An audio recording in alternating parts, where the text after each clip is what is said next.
Hello friends, ఈరోజు ఈ వీడియోలో మనం ఇన్స్టెంట్ చట్నీ ప్రీమిక్స్ని ఏ విధంగా ప్రిపేర్ చేసుకోవాలో తెలుసుకుందామండి.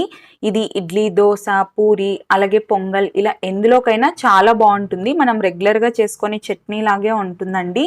దీన్ని మనం ఇలా ఒక్కసారి ప్రిపేర్ చేసేసుకున్నాం అనుకోండి, ఒక 3 వీక్స్ దాకా హ్యాపీగా ఏ బ్రేక్ఫాస్ట్లోకైనా యూస్ చేసేసుకోవచ్చు. మనకి చిటికెలో చట్నీ అనేది రెడీ అయిపోతుందండి.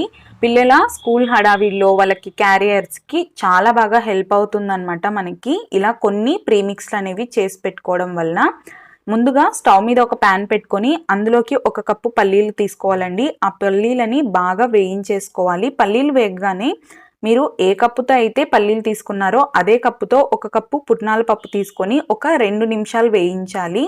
లో ఫ్లేమ్లోనే వేయించాలండి. ఇలా పుట్నాల పప్పు ఎక్కువసేపు వేయించక్కర్లేదన్నమాట.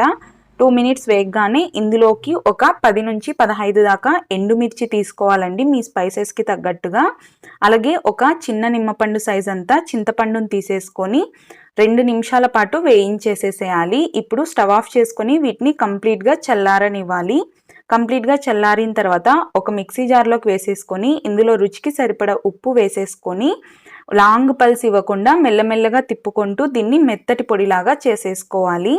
ఇప్పుడు స్టవ్ మీద పోపు వేసుకోవాలండి. ఒక ప్యాన్ పెట్టేసుకొని ఆయిల్ అనేది ఎక్కువ వేసుకోకూడదు అనమాట. ఒక 2 స్పూన్ల ఆయిల్ వేసేసుకొని ఇందులోకి ఆవాలు, జీలకర్ర, అలాగే ఎండుమిర్చి, కరివేపాకు, ఉద్దిపప్పు వేసేసుకొని పోపు ఫ్రై అవ్వగానే స్టవ్ ఆఫ్ చేసేసుకోవాలి. ఈ పోపు గోరువెచ్చగా ఉన్నప్పుడు మనం ఇందులోకి ముందుగా గ్రైండ్ చేసి పెట్టుకున్నటువంటి ఈ పల్లి పొడిని వేసేసుకొని అంతా కూడా ఒకసారి బాగా మిక్స్ చేసేసుకోవాలండి. ఇలా అంతా మిక్స్ చేసుకున్న తర్వాత దీన్ని కంప్లీట్గా చల్లారనివ్వాలి. చల్లారిన తర్వాత ఇక్కడ చట్నీ ఎలా ప్రిపేర్ చేసుకోవాలో చూపిస్తున్నాను చూడండి.